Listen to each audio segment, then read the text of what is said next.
Hello दोस्तों, कैसे हैं आप लोग। मैं पंकज कुमार एडमा क्लासेस पे आप लोगों का स्वागत करता हूं। आज हम लोग भूगोल का लेक्चर नंबर 8 देखेंगे।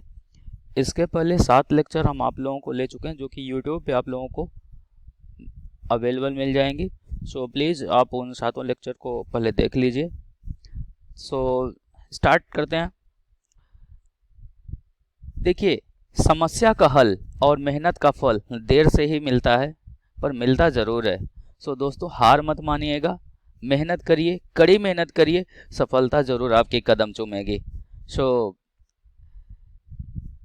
आप डीमोटिवेट होने का कोई मतलब नहीं है, हमेशा मोटिवेटेड रहिए, हमेशा पढ़ाई करते रहिए, और यही एक ज़िंदगी है। मेहनत करना ही एक ज़िंदगी है, ठीक है। सो इसके पहले हम लोग ये देख लेते हैं कि हमारी कौन कौन सी क्लासेस कब कब चलती हैं, जिससे आप लोग शेड्यूल पूरा याद रखें। सो रोज़ सुबह 8 बजे मध्य प्रदेश का जीके चलता है, जो कि देशांश सर आप लोगों को पढ़ा रहे हैं। 9 बजे भूगोल की क्लासेस चलती है, ज्योग्राफी की, जो कि मैं ही आप लोगों को पढ़ा रहा हूँ। और 10 बजे राज्य व्यवस्था की क्लासेस आपकी चलती हैं, जो कि कृष्णा सर आपकी क्लास ले रहे हैं। शाम को 3 बजे आपकी एप्टीट्यूड की क्लास चलेगी, ठीक है। तो ये सारा शेड्यूल आप याद रखिएगा ताकि आप कोई भी क्लास मिस ना करें। सो चलते हैं। देखिए, आज का टॉपिक हमारा जो है प्रायद्वीपीय भारत का पठार। प्रायद्वीपीय भारत का पठार, पेनिनसुलर प्लेट्यूज ऑफ इंडिया, ठीक है। तो उसका आज हम लोग भाग 1 देखेंगे। बाकी सेकेंड भाग हम लोग जस्ट कुछ दिन बाद हम बनाएंगे, आप लोगों को वीडियो प्रोवाइड करेंगे। तो आज भाग हम 1 देखते हैं। तो आइए देखते हैं।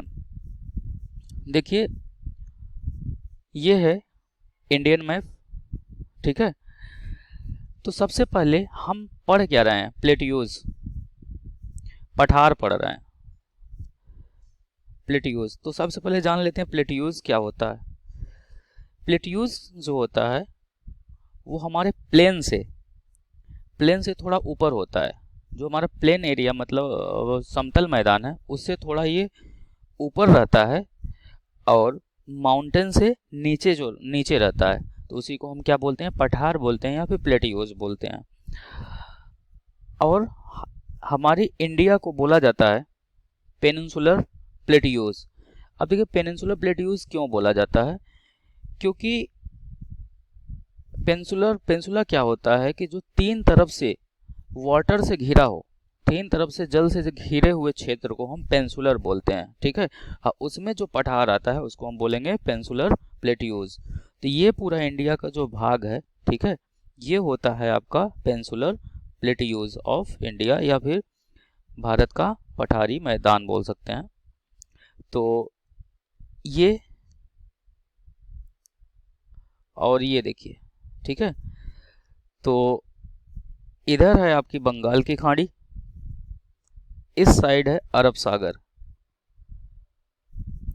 और इधर आपका पड़ता है हिंद महासागर, ठीक है। तो ये 3 तरफ से नदियों से, देखिए, सॉरी, 3 तरफ से वाटर बॉडीज से घिरा हुआ है, इसलिए इसको हम बोलेंगे क्या, पेनिनसुला बोलेंगे, ठीक है।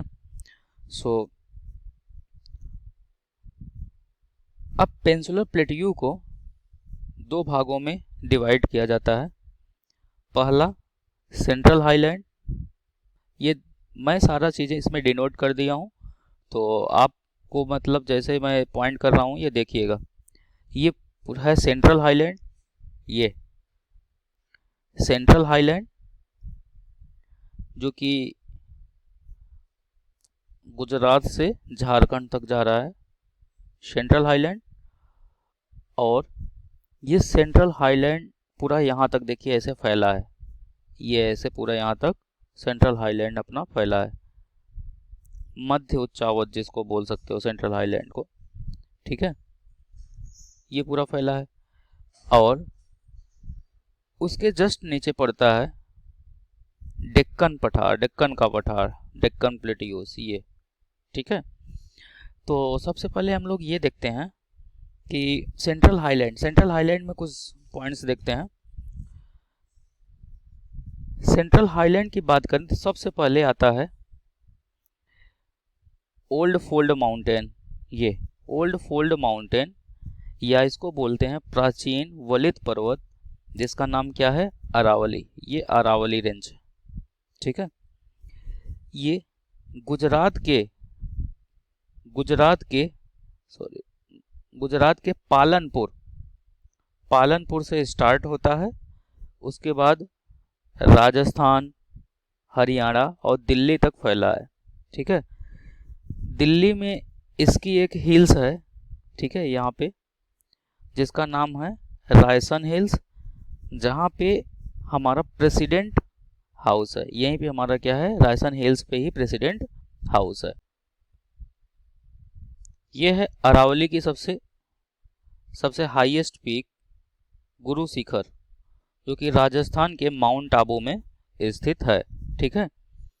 नेक्स्ट अगर हम लोग देखें तो आता है सतपुड़ा रेंज। ये देखिए सतपुड़ा रेंज, ये सतपुड़ा रेंज है, ठीक है। सतपुड़ा रेंज जो है मध्य प्रदेश से छत्तीसगढ़ और झारखंड तक फैला हुआ है। और ये किन दो नदियों के बीच में है, नर्मदा और तापी नदियों के बीच में, या ये कहें नर्मदा और तापी नदियों को कौन अलग करता है, तो सतपुड़ा रेंज अलग करता है, सतपुड़ा श्रेणी अलग करती है। और सतपुड़ा के जस्ट उत्तर में अगर नर्मदा बहती है और दक्षिण में तापी बहती है, ठीक है। और नर्मदा और तापी दोनों ही भ्रंश घाटी में बहती हैं, ये ध्यान रखिएगा। नेक्स्ट, तो इस रेंज से कौन कौन सी नदियां बहती हैं, नर्मदा, तापी और एक सोन नदी बहती है, जिसमें नर्मदा और तापी दोनों भ्रंश घाटी में बहती हैं, और नर्मदा तापी को सतपुड़ा रेंज अलग करता है। सबसे ऊंचा पॉइंट, सबसे हाईएस्ट पीक अगर देखें तो हाईएस्ट पीक इसका है धूपगढ़, जो कि पंचमढ़ी में स्थित है। हाईएस्ट पीक धूपगढ़ है, जो कि पंचमढ़ी में स्थित है। नेक्स्ट, ये देखिए छोटा नागपुर का पठार। छोटा नागपुर का पठार जो है छत्तीसगढ़ से झारखंड के एरिया तक फैला है पूरा, ठीक है। ये क्यों प्रसिद्ध है, सबसे ज़्यादा जो माइंस हैं वो छोटा नागपुर के पठार में ही मिलती हैं। और माइंस से आपको पता है अयस्क मिलते हैं, और इसको बोलते हैं, जिससे लोहा, सोना, चांदी ये सब हम लोगों को प्राप्त होता है। तो इसलिए छोटा नागपुर का पठार बहुत ही ज़्यादा फेमस है। हाईएस्ट पीक छोटा नागपुर पठार का अगर बात करें तो पोर्टलैंड, हाईएस्ट पीक इसका जो है पोर्टलैंड है, जो कि हजारीबाग में स्थित है। हजारीबाग, हाईएस्ट पीक इसका पोर्टलैंड है, जो कि हजारीबाग में स्थित है। नेक्स्ट अगर बात करें तो सेंट्रल हाईलैंड का एक और रेंज आती है, जिसको बोलते हैं विंध्य रेंज या विंध्य श्रेणी या विंध्याचल के नाम से जानते हैं। ये देखिए, ये थोड़ा गुजरात को टच करते हुए मध्य प्रदेश और यूपी के एरिया में जाती है। यूपी के एरिया में इसको देखा जा सकता है। इसका जो हाईएस्ट पीक है, इस रेंज का देखा जाए, विंध्याचल का, तो वो सद्भावना शिखर। नेक्स्ट, अभी हम जो बात किए वो पूरे सेंट्रल हाईलैंड के बारे में पढ़े। अब थोड़ा सा देखते हैं कि अब थोड़ा देखते हैं हम लोग ये एरिया, जिसको हम क्या बोलते हैं, डेक्कन का पठार। ये पूरा डेक्कन का पठार है। इस वाले एरिया को बोला जाता है वेस्टर्न घाट, पश्चिमी घाट, और इसको बोला जाता है पूर्वी घाट। अब देखिए, पश्चिमी घाट और पूर्वी घाट को जो कनेक्ट कर रहा है वो कौन कनेक्ट कर रहा है, पाल घाट की नीलगिरी हिल्स जो है वो पश्चिमी घाट और पूर्वी घाट को क्या करते, कनेक्ट करने का काम करती है।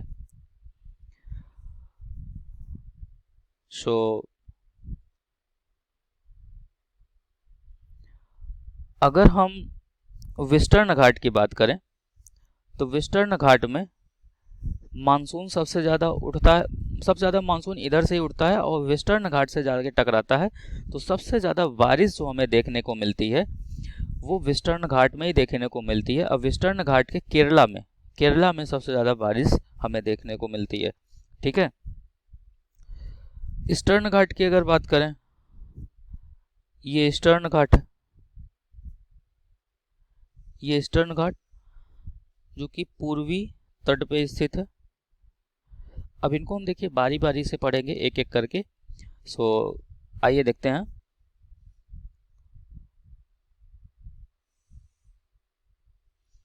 इसमें थोड़ा सा आपको और क्लियर हो जाएगा। वेस्टर्न घाट ये है, ये ईस्टर्न घाट है। ये जहाँ इसको कनेक्ट कौन करता है, नीलगिरी हिल्स ईस्टर्न घाट और वेस्टर्न घाट को कनेक्ट करने का काम करती हैं। नेक्स्ट आइए देखते हैं। अब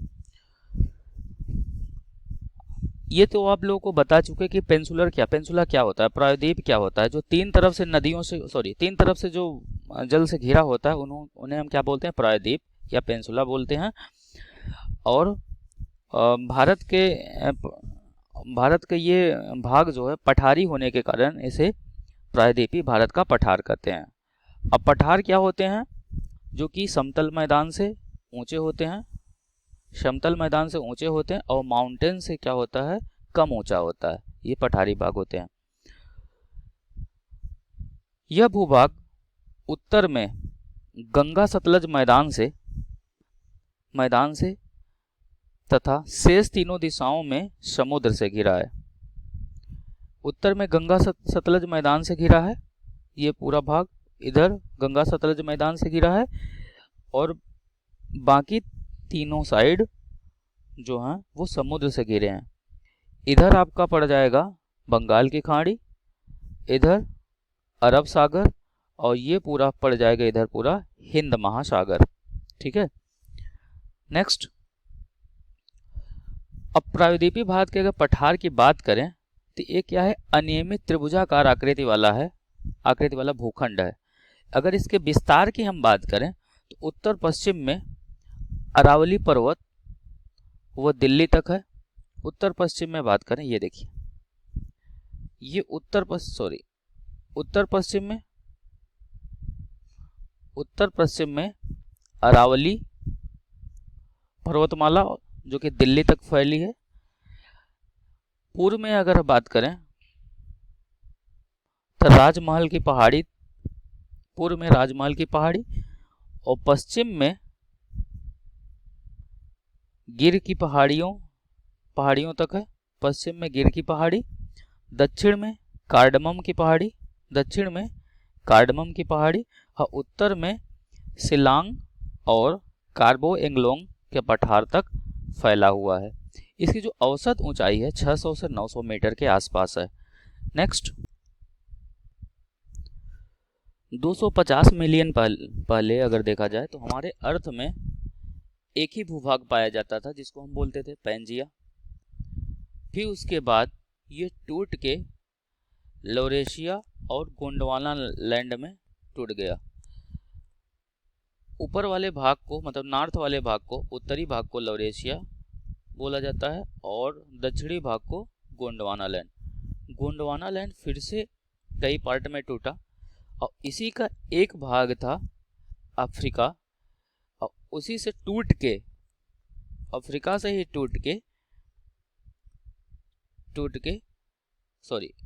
अफ्रीका से ही ये भाग टूट के जाके एशियन प्लेट से टकराया और बना क्या, इंडिया। ठीक है, तो ये भाग जो है, ये पेनिनसुलर इंडिया जो है जनरली कहाँ से है, ये गोंडवाना लैंड का ही भाग है जो कि तैरते हुए जाके एशियन प्लेट से टकराया और प्रायद्वीपीय भारत का निर्माण हुआ। ठीक है, तो अगर इसका निर्माण की बात करें प्रायद्वीपीय भारत के, प्री कैम्ब्रियन काल में हुआ था और ये एक गोंडवाना लैंड का ही हिस्सा था जो कि टूट के उत्तर दिशा में प्रवाहित होने लगा और जाके एशियन प्लेट से टकराया और जिसके वजह से भारतीय पेनिनसुलर इंडिया का निर्माण हुआ। अतः अगर ये बात करें तो ये किसका हिस्सा है?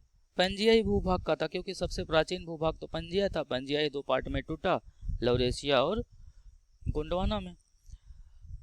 तो इसका अगर किन चट्टानों से मिलके बना ये देखें तो ये आग्नेय, जिसको इग्नियस रॉक बोला जाता है, आग्नेय तथा रूपांतरित, जिसको मेटामॉर्फिक रॉक भी बोला जाता है। तो आग्नेय और रूपांतरित चट्टानों से मिलके पेनिनसुलर इंडिया बनी है, आग्नेय और रूपांतरित चट्टान। नेक्स्ट ये देखिए, आप देख सकते हैं इस वीडियो में कि कैसे टूट रहा है। ये एक मैं एग्जांपल के तौर पे रखा हूं, बस इस तरह से टूटा और ड्रिफ्ट करते हुए जाके, फिर से देखिए,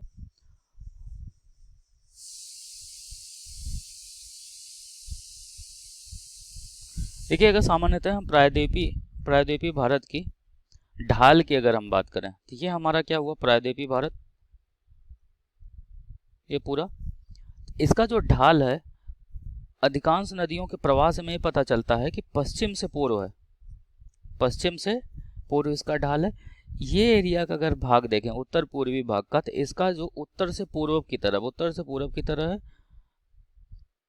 क्योंकि यहाँ पे कुछ नदियां बहती हैं जो कि ऐसे ऐसे ऐसे होते हुए इधर जाती हैं, जैसे सोन, चंबल और दामोदर नदी। इन तीनों नदियों से पता चलता है कि इसका ढाल उत्तर पूर्व में, उत्तर से पूर्व की तरफ है, इस साइड। दक्षिण में बात करें तो इसका जो ढाल है वो पश्चिम से पूर्व ही देखने को मिलता है। हाँ, अपवाद, कुछ 2 नदियां अपवाद भी हैं जो कि नर्मदा और तापी हैं। नर्मदा तापी जो है उनका जो बहाव है वो है वो पूर्व से पश्चिम है, पूर्व से पश्चिम है नर्मदा और तापी का, जस्ट उल्टा। क्योंकि ढाल तो इधर है लेकिन पूर्व से पश्चिम है नर्मदा तापी का। क्यों ऐसा क्यों है? क्योंकि वो नदियां जो है भ्रंश घाटी में बहती हैं, रिफ्ट वैली में। भ्रंश घाटी मतलब वो धसा हुआ भाग होता है जमीन का, जिसके वजह से क्या होता है कि ये पूर्व से पश्चिम इनका बहाव पॉसिबल हो जाता है। ठीक है, नेक्स्ट यहाँ आप देख सकते हैं, ये पूरा भाग देखिए, इधर देखिए सोन नदी का बहाव देखिए, सोन नदी इस साइड है, ठीक है, तो उत्तर पूर्वी है। यहाँ पे गोदावरी, कृष्णा, कावेरी, ये सब का क्या है, सबका बहाव किधर है, पश्चिम से पूर्व ही है। और नर्मदा और तापी नदियों की बात किया जाए तो इसका बहाव जो है पूर्व से पश्चिम दिशा में है। ये देखिए पूर्व से पश्चिम दिशा में है क्योंकि ये भ्रंश घाटी में बहती हैं। प्रायद्वीपीय भारत के पठार को 3 भागों में विभाजित किया जाता है। पहला मध्य उच्च भूमि, जिसको सेंट्रल हाईलैंड भी बोला जाता है। सेकेंड दक्कन प्लेट्यू या दक्कन के पठार बोला जाता है। नेक्स्ट उत्तर पूर्वी पठार, जिसमें मेघालय के पठार आते हैं। ठीक है, तो ये तीनों को हम अलग अलग पढ़ेंगे। तो सबसे पहले हम देखते हैं मध्य उच्च भूमि, सेंट्रल हाईलैंड, इसके बारे में। वैसे हम लोग इसको मैप पे भी समझ चुके हैं, उसको आइए थोड़ा सा देखते हैं। देखिए नर्मदा नदी के उत्तर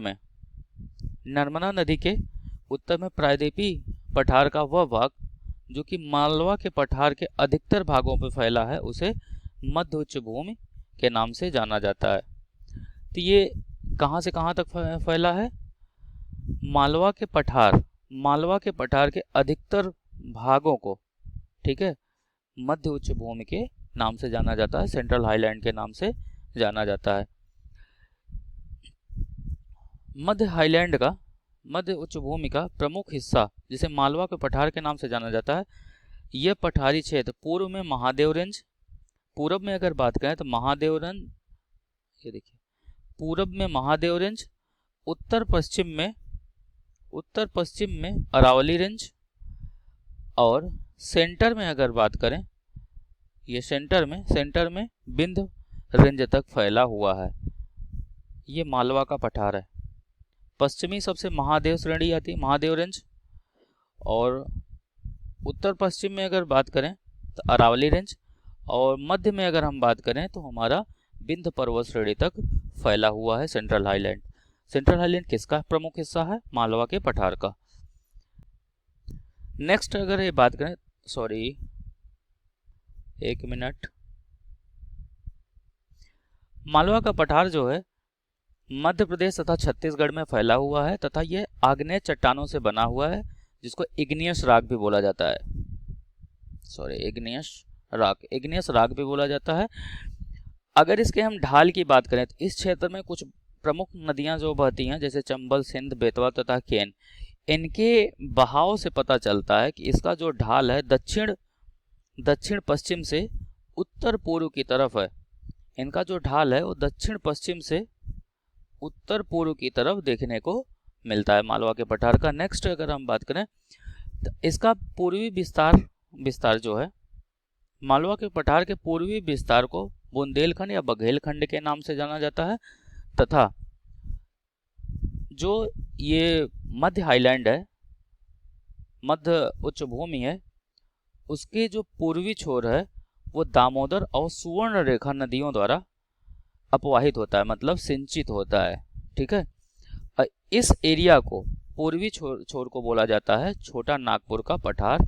छोटा नागपुर पठार को भारत के रूर के नाम से जाना जाता है। अगर हम बात करें तो उत्तर भारत को दक्षिण भारत से कौन सी श्रेणी अलग करती है, तो हमें पता है कि विंध्याचल पर्वतमाला जो है वो उत्तर भारत को दक्षिण भारत से अलग करती है।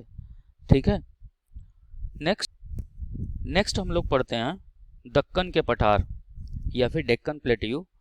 यह जो है वेस्ट में वेस्टर्न घाट, ईस्ट में ईस्टर्न घाट, मतलब पश्चिम में पश्चिमी घाट और पूरब में पूर्वी घाट तथा अगर उत्तर में देखा जाए तो सतपुड़ा, मैकाल और महादेव हिल्स तक फैला हुआ है। अगर इस चट्टानों की बात किया जाए किस टाइप के चट्टानों से बना है, तो ये ज्वालामुखी बेसाल्ट चट्टानों से मिलकर बना हुआ है। इस कारण क्या है कि यहाँ पे जो पाई जाने वाली मिट्टी है वो कैसी है? काली मिट्टी है। और इसके पूर्वी भाग को, दक्कन के पठार को पूर्वी भाग को विदर्भ कहा जाता है, पूर्वी भाग को विदर्भ कहा जाता है और पश्चिमी घाट और पूर्वी घाट जहाँ पे आके मिलते हैं उस गांठ को बोला जाता है नीलगिरी पर्वत श्रेणी। इसको बोला जाता है नीलगिरी पर्वत। नीलगिरी पर्वत श्रेणी जो है पश्चिमी घाट और पूर्वी घाट को कनेक्ट करने का काम करता है। ये देखिए इमेज में, ये है आपका ये पूरा है आपका पश्चिमी घाट और ये है पूर्वी घाट। ये दोनों जहाँ पर मिलते हैं वे गांठ का निर्माण होता है, जिसको हम नीलगिरी पहाड़ी के नाम से जाने जाते हैं। और नेक्स्ट पश्चिमी घाट नीलगिरी पर्वत श्रेणी तक स्थित है। अगर पश्चिमी घाट दक्षिण में देखा जाए तो नीलगिरी पर्वत श्रेणी तक स्थित है और नीलगिरी पर्वत के दक्षिण में जो भाग पश्चिमी घाट का आता है उसको बोलते हैं हम अन्नामलाई पहाड़ी और कार्डमम की पहाड़ी के नाम से जानते हैं। ठीक है, तो आप मैप में दिखाया मैं आपको कि जो पश्चिमी भाग है, पश्चिमी जो घाट है वो नीलगिरी पर्वत के उसका विस्तार जो दक्षिण में हुआ है, नीलगिरी पर्वत को जो दक्षिण में हुआ है, ये अन्नामलाई पहाड़ी और कार्डमम पहाड़ी के नाम से जाना जाता है। अब अन्नामलाई पहाड़ी जो बोल रहे हैं, अन्नामलाई हिल्स, इसकी सबसे हाईएस्ट जो पीक है वो अनाईमुड़ी है, जिसकी ऊंचाई जो है 2695 मीटर है, जो कि साउथ इंडिया की सबसे हाईएस्ट पीक है। ठीक है, सेकेंड हाईएस्ट पीक अगर साउथ इंडिया के बात किया जाए तो डोडा बेट्टा है। डोडा बेट्टा जो है नीलगिरी पहाड़ी पर स्थित है और डोडा बेट्टा नीलगिरी पहाड़ी पर स्थित है। नीलगिरी पहाड़ी जो है कहाँ से कहाँ तक फैली है? तमिलनाडु, केरल और कर्नाटक राज्यों तक फैली है। अन्नामलाई पहाड़ी की बात करें तो केरल और तमिलनाडु में है। ठीक है, तो ये सारे पॉइंट्स याद रखिएगा। Next, major part of Madhya Pradesh, Madhya Pradesh का ज़्यादातर भाग जो है अब महाराष्ट्र का और पश्चिमी आंध्र प्रदेश और कर्नाटक और तमिलनाडु, ये सारे भाग जो है दक्कन के पठार के अंतर्गत आते हैं। तो दक्कन के पठार कहाँ से कहाँ तक? मध्य प्रदेश, महाराष्ट्र, पश्चिमी आंध्र प्रदेश, कर्नाटका और तमिलनाडु के कुछ भाग जो है दक्कन के पठार के अंतर्गत आते हैं। धारवाड़ का पठार कर्नाटक राज्य में है। अगर आपसे पूछता है एग्जाम में धारवाड़ का पठार कौन से राज्य में स्थित है, वो कर्नाटक राज्य में स्थित है, जो कि मेटामॉर्फिक रॉक से, जो कि मेटामॉर्फिक या फिर बोलें तो रूपांतरित शैलों से मिलके बना है। धारवाड़ के पठार के पश्चिमी भाग में बाबा बुदन की पहाड़ी है। धारवाड़ के पठार के जो पश्चिमी भाग है, पश्चिमी भाग उसमें बाबा बुदन की पहाड़ी है, जो कि ब्रह्मगिरी पहाड़ी है, जिसको बाबा बुदन की पहाड़ी है, बाबा बुदन की पहाड़ी और ब्रह्मगिरी पहाड़ी है। पश्चिम में बाबा बुदन और ब्रह्मगिरी की पहाड़ी है। नेक्स्ट बालाघाट, हरिश्चंद्र तथा सतमाला की जो पहाड़ी है वो महाराष्ट्र में स्थित है। तो महाराष्ट्र में 3 पहाड़ियां स्थित है, बालाघाट, हरिश्चंद्र और सतमाला की पहाड़ी कहाँ पे स्थित है? महाराष्ट्र राज्य में स्थित है। उत्तर पूर्वी पठार को नॉर्थ ईस्टर्न प्लेट्यू के भी नाम से जाना जाता है इंग्लिश में। अब देखिए प्रायद्वीपीय पठार का कुछ भाग जो है वो उत्तर पूर्वी भाग में भी पाया जाता है, जिसको मेघालय का पठार या फिर कार्गी एंगलांग के पठार के भी नाम से जाना जाता है। इसकी जो इम्पोर्टेंट कुछ रेंज इसमें पाई जाती हैं, जो गारो, खासी और जयंतिया, जो कि मेघालय में पाई जाती हैं, और ये वहाँ के जनजाति के नाम पे इनका नाम पड़ा है। अब देखिए अगर मेघालय का पठार जो है वो एक तरह से प्रायद्वीपीय पठार का ही एक विस्तार है उत्तर पूर्वी भाग में, ठीक है। सो ये प्रायद्वीपीय भाग और मेघालय के पठार जो हैं इनको अलग कौन करता है? अगर अलग कौन करता है देखें तो माल्डा गैप है। माल्डा गैप जो है मेघालय के पठार और प्रायद्वीपीय पठार को अलग करता है। अगर छोटा नागपुर पठार की तरह इस पठार की बात करें, उत्तर पूर्वी पठार की, तो मेघालय का पठार भी एक रिच मिनरल रिसोर्सेस से भरा हुआ है। मतलब यहाँ पे कोयला, आयरन और लाइमस्टोन और यूरेनियम जो है बहुत ज़्यादा मात्रा में पाया जाता है। सो इस दृष्टि से अगर देखा जाए तो ये बहुत ही इम्पोर्टेंट हो जाता है। और ये एरिया भी मैक्सिमम रेनफॉल जो है गेन करती है, और किससे गेन करती है? साउथ वेस्ट मानसून से। दक्षिण पश्चिमी मानसून जो आती हैं उससे मैक्सिमम रेनफॉल जो है ये रीजन गेन करता है, ठीक है। सो थैंक यू, मिलते हैं आप लोगों से नेक्स्ट वीडियो में। अगर आपको हमारा वीडियो अच्छा लगा हो तो एडमा क्लासेस को सब्सक्राइब कीजिए, लाइक कीजिए और अपने दोस्तों तक शेयर करना ना भूलें, तथा बेल आइकन को जरूर प्रेस कर लीजिए ताकि हमारे सारे वीडियोज़ का नोटिफिकेशन आपको मिलता रहे। सोशल मीडिया पे आप एडमा क्लासेस को फॉलो करना ना भूलें। इंस्टा पे आप फॉलो कीजिए, फेसबुक पे फॉलो कीजिए तथा टेलीग्राम को ज़रूर ज्वाइन कीजिए, क्योंकि ज़रूरी क्विज और इम्पोर्टेंट नोट्स जो भी क्लास नोट्स प्रोवाइड किए जाएंगे आपको टेलीग्राम पे प्रोवाइड किए जाएंगे। सो मिलते हैं आप लोगों से नेक्स्ट क्लास में, तब तक के लिए बाय।